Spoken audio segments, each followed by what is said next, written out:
ಇತ್ತೀಚಿನ ದಿನಗಳಲ್ಲಿ ಹಿಂದೂ ಮುಸ್ಲಿಂ ಅಂತ ತುಂಬಾ ಜಗಳ ನೋಡ್ತಾ ಇದ್ದೀವಿ. ಯಾಕೆ ಈ ತರ ಒಂದು ಸಮಾಜದಲ್ಲಿ ಹಿಂದೂ ಮುಸ್ಲಿಂ ಕಿತ್ತಾಡ್ತಾ ಇದ್ದಾರೆ? ಈ ಒಂದು ಗಲಾಟೆಗೆ ಕಾರಣ ಏನು? ಸಮಾಜದಲ್ಲಿ ಎಲ್ಲೋ ಒಂದ್ ಕಡೆ ಗಲಾಟೆ ಆಗ್ತಾ ಇದೆ, ಯಾರೋ ಒಬ್ರು ಕಿತ್ತಾಡ್ತಾ ಇದ್ದಾರೆ ಅಂತ ಹೇಳಿ ನಾವು ಅದನ್ನ ನೋಡ್ಕೊಂಡು ಸುಮ್ಮನೆ ಇರೋಕ್ ಆಗೋದಿಲ್ಲ. ಯಾಕಂದ್ರೆ ನಾವು ಕೂಡ ಇದೇ ಒಂದು ಸಮಾಜದಲ್ಲೇ ಇದೀವಿ. ಸೊ ಹಾಗಾಗಿ ಅದು ಯಾಕೆ ಆಗ್ತಾ ಇದೆ, ಅದಕ್ಕೆ ಏನಾದ್ರು ಪರಿಹಾರ ಇರ್ಬೋದಾ ಅಂತ ಹೇಳಿ ನಾವು ಸ್ವಲ್ಪ ಯೋಚನೆ ಮಾಡಬೇಕಾಗುತ್ತೆ. ಯಾಕೆ ಜಗಳ ಆಡ್ತಾರೆ, ಮುಖ್ಯವಾದ ಕಾರಣ ಏನು ಅಂತಂದ್ರೆ ಧರ್ಮ. ಹಾಗಾದ್ರೆ ಧರ್ಮ ಅನ್ನೋದು ಏನಾದ್ರು ಒಂದು ಗಲಭೆಯನ್ನ ಸೃಷ್ಟಿ ಮಾಡುವಂತೆ ಅದು ಪ್ರೇರೇಪಿಸುತ್ತಾ?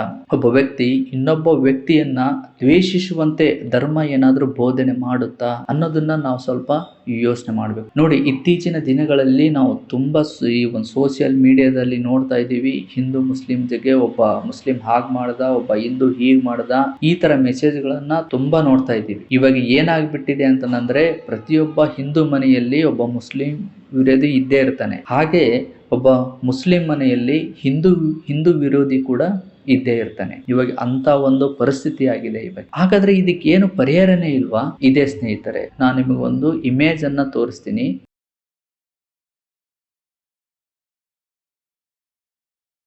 ಈ ಒಂದು ಫೋಟೋದಲ್ಲಿರೋ ಮಗು ಹಿಂದೂನಾ ಅಥವಾ ಮುಸ್ಲಿಮಾ ಇದನ್ನ ಯಾರು ಹೇಳೋಕೆ ಸಾಧ್ಯ ಇಲ್ಲ. ನೋಡಿ, ಭಗವಂತನ ಸೃಷ್ಟಿ ಇದೇ ತರ ಇರುತ್ತೆ, ಒಂದು ಪ್ಲೈನ್ ಹಾಳೆ ತರ. ಹಾಗಾದ್ರೆ ಒಬ್ಬನು ಹಿಂದೂ, ಮುಸ್ಲಿಂ, ಅವನು ಕ್ರೈಸ್ತ, ಇವನು ಜೈನ ಅನ್ನೋದು ನಮಗೆ ಹೆಂಗೆ ಗೊತ್ತಾಗುತ್ತೆ ಅಂತಂದ್ರೆ ವ್ಯಕ್ತಿಯ ಒಂದು ವೇಷಭೂಷಣದಿಂದ.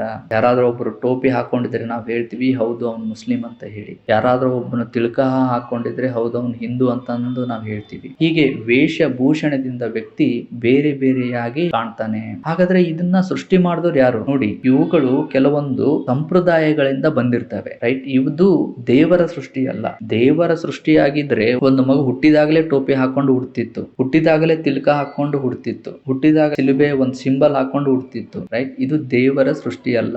ಏನು ಅಂತಂದ್ರೆ ಒಂದೊಂದು ಸಮುದಾಯದ ಜನರಿಗೆ ಒಂದೊಂದು ಬೇರೆ ಬೇರೆ ರೀತಿಯಾದ ಒಂದು ಸಂಪ್ರದಾಯಗಳು ಇರ್ತವೆ. ಧರ್ಮಗುರುಗಳು, ಆಧ್ಯಾತ್ಮಿಕ ಒಂದು ವ್ಯಕ್ತಿಗಳು ಅವುಗಳನ್ನ ಸೃಷ್ಟಿ ಮಾಡಿರ್ತಾರೆ. ಅದೇ ಒಂದು ಸಂಪ್ರದಾಯಗಳನ್ನ ತುಂಬಾ ಜನರು ಫಾಲೋ ಮಾಡ್ತಾ ಹೋಗ್ತಾ ಇರ್ತಾರೆ. ಇರ್ಲಿ, ಅವ್ರವ್ರ ಸಂಪ್ರದಾಯ ಅವ್ರವ್ರಿಗಿರುತ್ತೆ. ನಾವೇನು ಅಂತಂದ್ರೆ ಒಳ್ಳೆ ಸಂಪ್ರದಾಯಗಳನ್ನ ನಾವು ಗೌರವಿಸೋಣ, ಕೆಲವೊಂದು ಸಂಪ್ರದಾಯಗಳನ್ನ ನಾವು ವಿಚಾರ ಮಾಡಬೇಕಾಗುತ್ತೆ. ಹಾಗಾಗಿ ಇಲ್ಲಿ ನಮ್ಗೆ ಸ್ಪಷ್ಟವಾಗಿ ಗೊತ್ತಾಗೋದು ಏನು ಅಂತಂದ್ರೆ ಇವೆಲ್ಲ ಸಂಪ್ರದಾಯಗಳು, ಧರ್ಮ ಅಲ್ಲ. ಆದ್ರೆ ಕೆಲವೊಬ್ರು ಏನ್ ಅನ್ಕೊಂಡಿದ್ದಾರೆ ಅಂತಂದ್ರೆ ಇದೇ ಧರ್ಮ ಅಂತ ಹೇಳಿ ಜಗಳನ್ನ ಎಬ್ಬಿಸ್ತಿದ್ದಾರೆ. ಅಂದ್ರೆ ಇವ್ರಿಗೆ ಸ್ಪಷ್ಟವಾಗಿ ಒಂದು ಧರ್ಮದ ಬಗ್ಗೆ ಗೊತ್ತಿಲ್ಲ ಅಂತ ಅರ್ಥ. ನೋಡಿ, ದೇವರು ಪ್ರಕೃತಿಯನ್ನ ಹೇಗೆ ಸೃಷ್ಟಿ ಮಾಡಿದ್ದಾನೆ, ಆ ಒಂದು ಪ್ರಕೃತಿ ಮನುಷ್ಯನಿಗೆ ಹೇಗೆ ಒಂದು ಸಹಾಯ ಮಾಡ್ತಿದ್ದಾವೆ ಬದುಕಲಿಕ್ಕೆ. ನೋಡಿ, ಗಾಳಿ, ನೀರು, ಬೆಳಕು, ಭೂಮಿ ಇವೆಲ್ಲ ಹಿಂದೂ ಮುಸ್ಲಿಂ ಅಂತ ಹೇಳಿ ನೋಡೋದಿಲ್ಲ, ರೈಟ್? ಎಲ್ಲರನ್ನೂ ಬದುಕಿಸ್ತಾ ಇದ್ದಾವೆ. ಈ ಒಂದು ಪ್ರಕೃತಿಯಲ್ಲಿ ನೀವು ಸುತ್ತಮುತ್ತ ನೀವು ಎಲ್ಲಾದ್ರೂ ನೋಡಿ, ಯಾವುದೇ ಒಂದು ಧರ್ಮದ ಒಂದು ಸಿಂಬಲ್ ಆಗ್ಲಿ ಅಥವಾ ಒಂದು ಹೆಸರಾಗ್ಲಿ ಇಲ್ಲ. ದೇವರ ದೃಷ್ಟಿಯಲ್ಲಿ ಇಲ್ಲಿ ಎಲ್ರು ಸಮಾನರು. ಇಲ್ಲಿ ನಾವು ಅದ್ರ ಬಗ್ಗೆ ಇಲ್ಲಿ ಕಿತ್ತಾಡ್ತಿದೀವಿ ಅಂತಂದ್ರೆ ನೋಡಿ, ಅದ್ರ ಬಗ್ಗೆ ನಮಗೆ ಸರಿಯಾಗಿ ಗೊತ್ತಿಲ್ಲ ಅಂತ ಅರ್ಥ. ಹಾಗಾಗಿ ಧರ್ಮದ ಬಗ್ಗೆ ಸ್ವಲ್ಪ ಪ್ರತಿಯೊಬ್ಬರಿಗೂ ಗೊತ್ತಿರಬೇಕು. ನೋಡಿ, ಇದು ಸ್ವಲ್ಪ ತುಂಬಾ ಕಷ್ಟ ಆಗುತ್ತೆ ಧರ್ಮದ ಬಗ್ಗೆ ತಿಳ್ಕೊಳ್ಳೋಕೆ. ನೋಡಿ, ಧರ್ಮದ ಬಗ್ಗೆ ನಾವು ವಿಚಾರ ಮಾಡ್ತಿದೀವಿ ಅಂತಂದ್ರೆ ನಮ್ಮ ಆಲೋಚನೆ ಹೇಗಿರ್ಬೇಕು ಅಂತಂದ್ರೆ ನಾವು ಎಲ್ಲೋ ಒಂದ್ ಕಡೆ ಒಂದು ಜನಾಂಗದಲ್ಲಿ ಕೂತ್ಕೊಂಡು, ಯಾವುದೋ ಒಂದು ವರ್ಗದಲ್ಲಿ ಕೂತ್ಕೊಂಡು ನಾವು ಧರ್ಮದ ಬಗ್ಗೆ ಯೋಚನೆ ಮಾಡಿದ್ರೆ ನಮಗೆ ಅದು ಅರ್ಥ ಆಗೋದಿಲ್ಲ. ನಮ್ಮ ಯೋಚನೆ ಹೇಗಿರ್ಬೇಕು ಅಂತಂದ್ರೆ ಭೂಮಿ ಸುತ್ತ ಹರಡಿರ್ಬೇಕು, ಆಕಾಶ ಮುಟ್ಟೋ ತರ ಇರಬೇಕು. ಯಾಕಂದ್ರೆ ಧರ್ಮ ಅಂದ್ರೆ ಅಷ್ಟು ವಿಶಾಲವಾದದ್ದು, ರೈಟ್? ಹಾಗೆ ಯೋಚನೆ ಮಾಡಿದಾಗ ಮಾತ್ರ ನಮಗೆ ದೇವರು, ಧರ್ಮ ಅನ್ನೋದ್ರ ಬಗ್ಗೆ ನಮಗೆ ಸ್ಪಷ್ಟವಾಗಿ ಗೊತ್ತಾಗುತ್ತೆ, ರೈಟ್?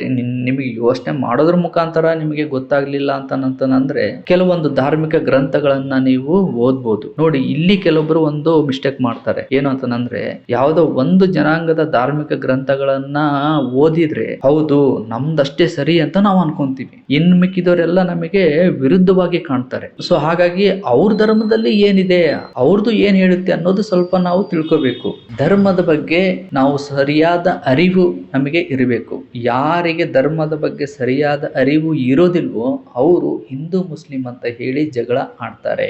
ನೋಡಿ, ಎಲ್ಲಾ ಕಡೆ ಹಿಂದೂ ಮುಸ್ಲಿಂ ಅಂತ ಜಗಳ ಇರೋದಿಲ್ಲ. ಕೆಲವೊಬ್ರು ತುಂಬಾ ಚೆನ್ನಾಗಿರ್ತಾರೆ, ಕೆಲವೊಬ್ರೇನು ತುಂಬಾ ಕಡೆ ತುಂಬಾ ಹಿಂದೂ ಮುಸ್ಲಿಂ ತುಂಬಾ ಚೆನ್ನಾಗಿರ್ತಾರೆ. ಎಲ್ಲೋ ಒಂದ್ ಕಡೆಗೆ ಜಗಳ ಆಗಿರುತ್ತೆ, ಅದು ಮಾತ್ರ ತುಂಬಾ ಬೇಗ ಸ್ಪ್ರೆಡ್ ಆಗುತ್ತೆ. ಯಾಕಂದ್ರೆ ನೋಡಿ, ಕೆಟ್ಟದ್ದು ಯಾವ್ದು ನೆಗೆಟಿವ್ ಆಗಿರುತ್ತೋ ಅದು ನಮ್ಮ ಒಂದು ಮೈಯಲ್ಲಿರೋ ಬ್ಲಡ್ ತರ ಬೇಗ ಸ್ಪ್ರೆಡ್ ಆಗ್ತಾ ಇರುತ್ತೆ. ಅದು ಯಾಕೆ ಸ್ಪ್ರೆಡ್ ಆಗ್ತಾ ಇದೆ? ಸ್ಪ್ರೆಡ್ ಮಾಡೋರೆ ನಾವು, ರೈಟ್? ನೋಡಿ, ಯಾವ್ದಾದ್ರು ಒಂದು ಧರ್ಮದ ಬಗ್ಗೆ ಒಂದು ಕಂಟೆಂಟ್ ಬಂತು ಅಂತಂದ್ರೆ ಅಲ್ಲಿ ಅವರು ಈ ತರ ಮಾಡಿದ್ರು, ಅಲ್ಲಿ ಅವ್ರನ್ನ ಹೊಡೆದ್ರು ಅಂತ ಹೇಳಿ ಏನಾರು ಒಂದು ಮೆಸೇಜ್ ಬಂತು ಅಂದ್ರೆ ನಾವು ಹಿಂದೆ ಮುಂದೆ ಯೋಚನೆ ಮಾಡಲ್ಲ, ನಾವು ಅದನ್ನ ಶೇರ್ ಮಾಡೋಕೆ ಶುರು ಮಾಡ್ಬಿಡ್ತೀವಿ. ಸ್ವಲ್ಪ ನಾವು ತಾಳ್ಮೆಯಿಂದ ಅದ್ರ ಬಗ್ಗೆ ತಿಳ್ಕೊಂಡು ಇದು ಹೌದು ಅಥವಾ ಅಲ್ವೋ, ಅದನ್ನ ಶೇರ್ ಮಾಡಬೇಕೋ ಬೇಡವೋ ಅನ್ನೋದನ್ನ ನಾವು ಸ್ವಲ್ಪ ಯೋಚನೆ ಮಾಡಬೇಕು. ಎಷ್ಟೋ ಕಡೆ ಹಿಂದೂ ಮುಸ್ಲಿಂ ತುಂಬಾ ಚೆನ್ನಾಗಿರ್ತಾರೆ, ನಾವು ಅವನ್ನ ಯಾಕೆ ಸ್ಪ್ರೆಡ್ ಮಾಡೋದಿಲ್ಲ? ಅವನು ಕೂಡ ಸ್ಪ್ರೆಡ್ ಮಾಡ್ಬೋದಲ್ವಾ? ನೋಡಿ, ಯಾಕೆ ಸ್ಪ್ರೆಡ್ ಮಾಡೋದಿಲ್ಲ ಅಂತಂದ್ರೆ ನಮ್ಮ ತಲೆಯಲ್ಲಿ ನಮ್ದು ಅಂತ ಹೇಳಿ ನಾವು ಆಲ್ರೆಡಿ ತುಂಬ್ಕೊಂಡ್ಬಿಟ್ಟಿದೀವಿ. ಒಂದು ವಿಷಯ ನಮ್ಗೆ ಸ್ಪಷ್ಟವಾಗಿ ಗೊತ್ತಿರಬೇಕು, ರೈಟ್? ನಾವು ಯಾವುದಕ್ಕೆಲ್ಲ ಜಗಳ ಮಾಡ್ತೀವಲ್ವಾ, ಅದು ಯಾವುದು ನಮ್ಮ ಜೊತೆ ಬರೋದಿಲ್ಲ. ನಮ್ಮ ಕೈಲಿ ಸಾಧ್ಯ ಆದ್ರೆ ಒಬ್ಬರನ್ನ ಪ್ರೀತಿಸೋಣ, ದ್ವೇಷ ಮಾತ್ರ ಹರಡೋದು ಬೇಡ.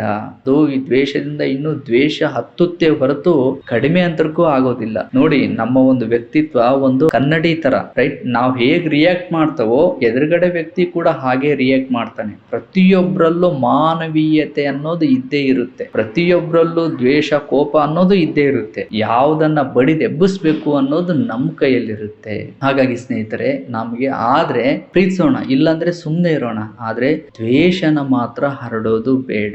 ದ್ವೇಷದಿಂದ ಯಾರು ನಮಗೆ ಅವಾರ್ಡ್ ಕೊಡೋದಿಲ್ಲ. ನೋಡಿ, ಒಂದನ್ನ ಗಮನಿಸ್ಬೇಕು, ಹುಟ್ಟು ಸಾವು ಅನ್ನೋ ವಿಚಾರದಲ್ಲಿ ಬಂದಾಗ ಎಲ್ರೂ ಒಂದೇ. ಈ ಹಿಂದೂ ಮುಸ್ಲಿಂ ಕ್ರೈಸ್ತ ಜೈನ ಇದೇನ್ ಭೇದ ಭಾವ ಬರ್ತಾವಲ್ಲ, ಇವೆಲ್ಲ ಈ ಒಂದು ಜೀವನದ ನಡುವೆ ನಾವು ಇವುಗಳನ್ನ ನೋಡ್ಬೋದಷ್ಟೇ. ಇವುಗಳನ್ನೆಲ್ಲ ಯಾರು ಸೃಷ್ಟಿ ಮಾಡಿದ್ರು, ಹೇಗೆ ಸೃಷ್ಟಿ ಮಾಡಿದ್ರು, ಅವೆಲ್ಲ ನಮಗೆ ಬೇಕಾಗಿಲ್ಲ. ನಮ್ಮ ಒಂದು ಕರ್ತವ್ಯ ಏನು, ನಾವು ಅದನ್ನ ಇಲ್ಲಿ ಮಾಡ್ಬೇಕಷ್ಟೇ. ನಮ್ಮಲ್ಲಿರೋ ಒಂದು ಮಾನವೀಯತೆ ಏನು, ನಾವು ಅದನ್ನ ಮಾಡ್ಬೇಕಷ್ಟೇ. ಸುಮ್ಮನೆ ಕುತ್ಕೊಂಡು ವಿಚಾರ ಮಾಡಿ. ರೋಡಲ್ಲಿ ಒಬ್ಬನು ತರಕಾರಿ ತಗೊಂಡು ಬಂದ ಅಂತಂದ್ರೆ ಆ ವ್ಯಕ್ತಿ ಹತ್ರ ಹಿಂದೂ ಮುಸ್ಲಿಂ ಎಲ್ಲರೂ ತಗೊಂತಾರೆ. ಯಾಕಂದ್ರೆ ಆ ಒಂದು ತರಕಾರಿಯಲ್ಲಿ ಹಿಂದೂ ಮುಸ್ಲಿಂ ಅಂತ ಇರೋದಿಲ್ಲ, ಅದನ್ನ ಯಾರು ನೋಡೋದು ಇಲ್ಲ. ಮತ್ತೆ ಒಂದೇ ಟ್ಯಾಂಕ್ ಅಲ್ಲಿ ನೀರು ಬಂದ್ರೆ ಅದನ್ನ ಹಿಂದೂನು ಕುಡಿತಾನೆ, ಮುಸ್ಲಿಮು ಕುಡಿತಾನೆ, ರೈಟ್? ಈ ಒಂದು ಬಿಸ್ನೆಸ್ ವಿಷಯದಲ್ಲಿ ಬಂದಾಗ ಇಲ್ಲಿ ಕೂಡ ಹಿಂದೂ ಮುಸ್ಲಿಂ ಅಂತ ಹೇಳಿ ಇರೋದಿಲ್ಲ. ಹಿಂದೂ ಮುಸ್ಲಿಂ ಅಂತ ಯಾರೋ ಕೆಲವೊಬ್ರು ಎಲ್ಲೋ ಒಂದು ಕೆಟಗರಿ ಅದನ್ನ ಸೃಷ್ಟಿ ಮಾಡ್ತಾರೆ. ಅವ್ರು ಸೃಷ್ಟಿ ಮಾಡಿದ್ರು ಅಂತ ಹೇಳಿ ನಾವು ಅವನ್ನ ಫಾಲೋ ಮಾಡೋಕ್ಕಾಗೋದಿಲ್ಲ, ರೈಟ್? ಯಾಕಂದ್ರೆ ನಮಗೆ ಬುದ್ಧಿ ಇದೆ ಅಲ್ವಾ, ನಾವು ಸ್ವಲ್ಪ ಎಲ್ಲದನ್ನು ತಿಳ್ಕೋಬೇಕು, ಅರ್ಥ ಮಾಡ್ಕೋಬೇಕು. ಒಬ್ಬ ವ್ಯಕ್ತಿಯನ್ನ ದ್ವೇಷಿಸ್ತಾ ಇದೀವಿ ಅಂತಂದ್ರೆ ನಾವು ಹೇಗೆ ಒಂದು ಧರ್ಮದಲ್ಲಿ ನಾವು ಇರೋದಕ್ಕೆ ಸಾಧ್ಯ? ಬಿಡಿ, ಬೇರೆಯವರು ಹೇಗಾದ್ರೂ ಇರ್ಲಿ, ಮೊದ್ಲು ನಾವು ಸರಿ ಇರ್ಬೇಕಲ್ವಾ? ಅವ್ರು ಸರಿ ಇಲ್ಲ, ಇವ್ರು ಸರಿ ಇಲ್ಲ, ಅದೆಲ್ಲ ಬೇಡ. ಮೊದ್ಲು ನಾವು ಸರಿ ಇದೀವಾ ಅನ್ನೋದನ್ನ ನಾವು ಸ್ವಲ್ಪ ನೋಡ್ಕೋಬೇಕಾಗುತ್ತೆ. ನೋಡಿ ಸ್ನೇಹಿತರೆ, ಲಾಸ್ಟ್ ಫೈನಲ್ ಆಗಿ ಒಂದೇ ಒಂದು ಮಾತು ಹೇಳ್ತೀನಿ, ಒಂದೇ ಒಂದು ಮಾತು.